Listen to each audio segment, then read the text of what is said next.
It's recording. That's cool. Hello, I'm Carl on 2 Echo Zero Echo Zulu Tango. It's another day in the back garden. This is lockdown week number 56. Yeah, something like that. Or week 3, I think. So we're in the back garden. There's me, Sophie, and the dog. Sniffing the floor. It's sniffing the floor. Yeah. We're going to experiment by building an antenna out of parts of other antennas. So as you know from previous videos, I've got this is the MFJ 1979. It's a long whip, telescopic whip, really good. That works fantastic for 20 meters. That going into something like a tripod. With a set of radials on the tripod, that works really well, and I'm really impressed with that. So that makes quite a simple backpack portable antenna. But what I have seen on other YouTube videos is people in the US using a Wolf River coil segment with their MFJ. So we haven't got that in the UK, or I haven't got that in my collection anyway. But what I have got, tell me if I'm getting boring. You're fine. Okay, I'll keep going. Tan. You're doing the tan, are you? Okay. What I have got is the Superantenna. So, using this part of the Superantenna, which has the bit where you can extend the coils. Normally you would use this would go on some of these poles onto the tripod, and this would have a smaller whip or a titanium whip on top of it. But what we're going to try and do is stick the whip onto here, put this onto the tripod, lay some radials out, and then we'll measure to see if we can get resonant on 40 meters. So the idea is, if I took this with this into a backpack, can I get onto 40 meters? Getting resonant on 40 meters is one thing, but actually is it any good on 40 meters, I guess, is the main test. But we'll try that. We'll get it all put together, and then we'll see what happens. Right, so my wonderful assistant Sophie is recording the video. Still. Well, yeah, you're okay. You can, a little bit of movement is okay. So if I put both of these together, I've got a feeling that once this weight is on top of there, and then the weight of the whip is on top of there, it's just going to end up falling over on this small base.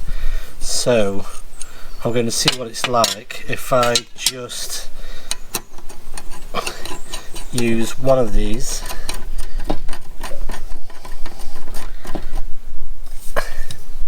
one of them, and then we'll move this over onto the lawn. Hello. We'll put this onto the lawn and then put the radials in, and I've got a analyzer somewhere, so we'll go onto the lawn. Lovely.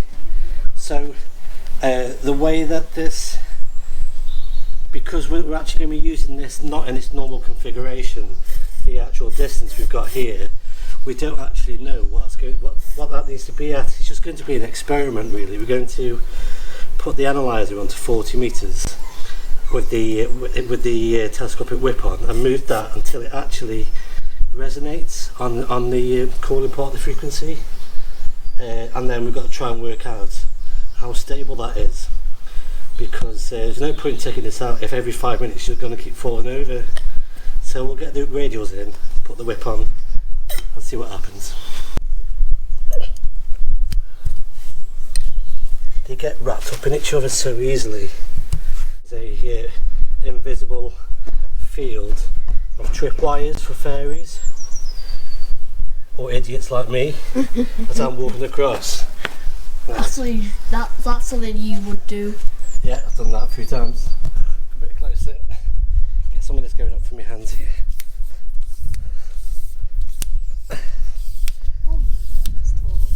Yeah. Okay. Together.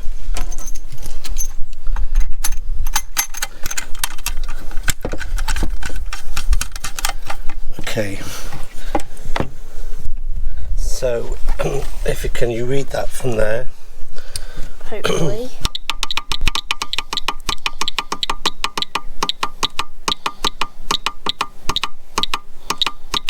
Okay. That's it. Just come away a bit. So, tell me, what I want to happen is this needs to go down to about 1 or 2. Okay. So if it starts to move down,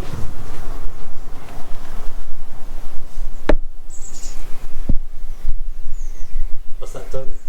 Nothing. Nothing. 4.51. Is that 4.74? 3 goes to 10. It's gone to 10 again. Yeah. Gone crazy, hasn't it? 2.52. And then it's going higher. So then like 2 to 6 to 7 to 5 to 6. Okay.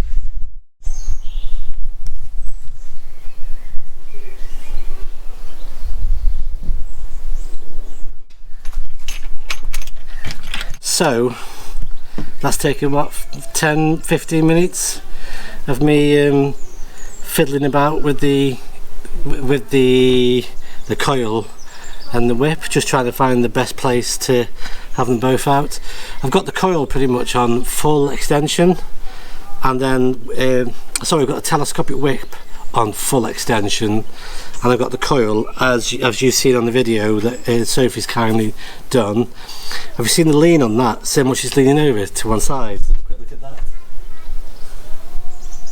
Anyway, right. Okay, so the SWR is, I think it was about 1.5 to 1, but it just felt like the difference between 1.5 to 1 and infinity almost was just like a gnat's whisker. So it's a really precious tuning on it. I wouldn't really have that much confidence setting that up as it is, spending the time tuning it in, coming to the radio, then having to go back if I'm moving around on the band. We'll see anyway. We'll see what it's like now when I stick the radio on. We'll know by what sort of contacts we can hear, and we'll see what we can get on it. Just don't trip over that wire, because the whole thing will come crashing down.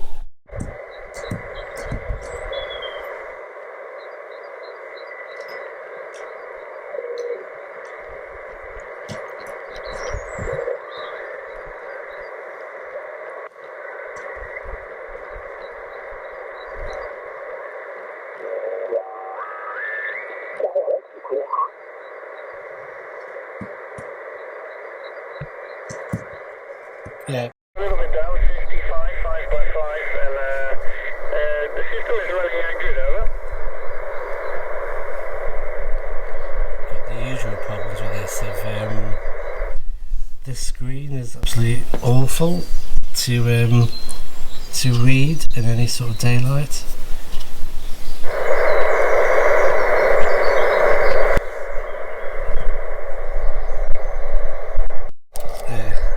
These are some of the batteries I've been using lately. There's a Zippy battery, and I've got it's a XT90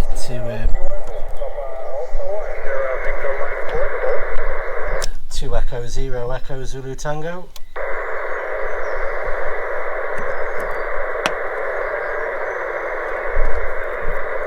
To Echo Zero Echo Zulu Tango. Anyway, so we're using the XT90 to power pole. Probably picked one of the worst days for trying to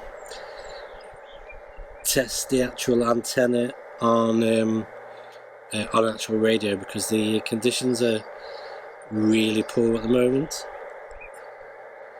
80 meters is pretty good, but that's not going to help us with this.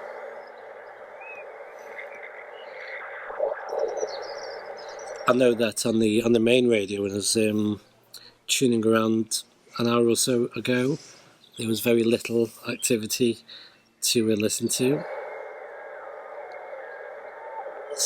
So the fact that we're not picking much up with this configuration isn't necessarily due to the configuration.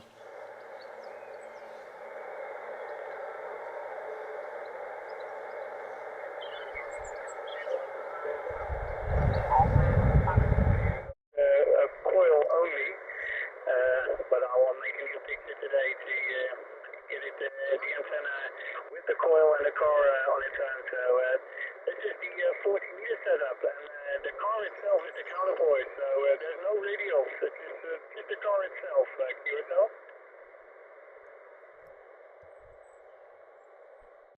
Right. Try a different angle. That angle's got the sun coming over the fence. So I don't really know yet. I've got no opinion yet on this setup. It really does need taking out portable. But compared to just taking out a DX Commander Lite and setting that up, it took about the same amount of time.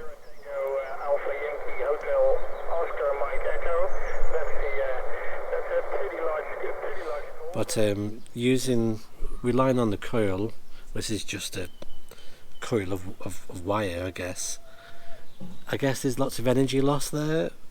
So what you put into the antenna, you're going to lose stuff in the coil. Whereas if you've got a wire that's pretty much cut for a quarter wave, you're going to lose less energy. You might still present the same back to the radio, as in, like, you know, it's resonant still, but I don't know, am I losing stuff in this coil?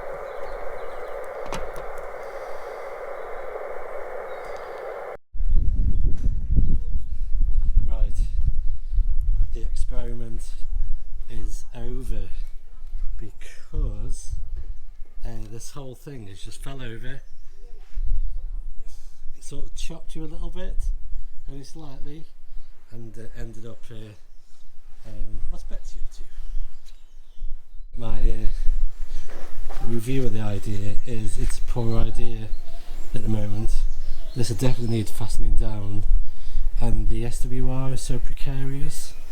I didn't really trust that much. I think I'd much prefer to stick with using this directly into the tripod for 20 meters, and if I want 40 meters, then I'll need to just get the DX out and put the DX Commander up. That's my thinking at the moment. As it's a little bit, it's work in progress, I must admit, work in progress. I'll do a bit more research on it. I couldn't find many articles on people using the MFJ with the Superantenna, so I need to just see if I can dig anything out of surefire ways of getting it set up, getting the SWR lower and getting it more secure. But if it takes more than 30 minutes, 40 minutes to set it up, get the measurements just right, because everywhere you go, the measurements will be slightly different because of the different ground, you know, the different types of ground that the radials be on. I guess that will make a difference. So you're always going to be fiddling about with it. And if it's raining halfway through, your day out with the antenna, well, you have to go and retune it. When you tune up and down the band, well, you need to retune it with, recalibrate it. So compared to just sticking a pole up with a wire. So okay. Well, I hope you found that was useful. We'll revisit this idea and we'll refine it, and then we never know, it may work. Who knows? Anyway, it's bye bye for me. Goodbye from Sophie. So yeah, Sophie says goodbye. She looks like cousin Nit. Bye bye for now. Bye.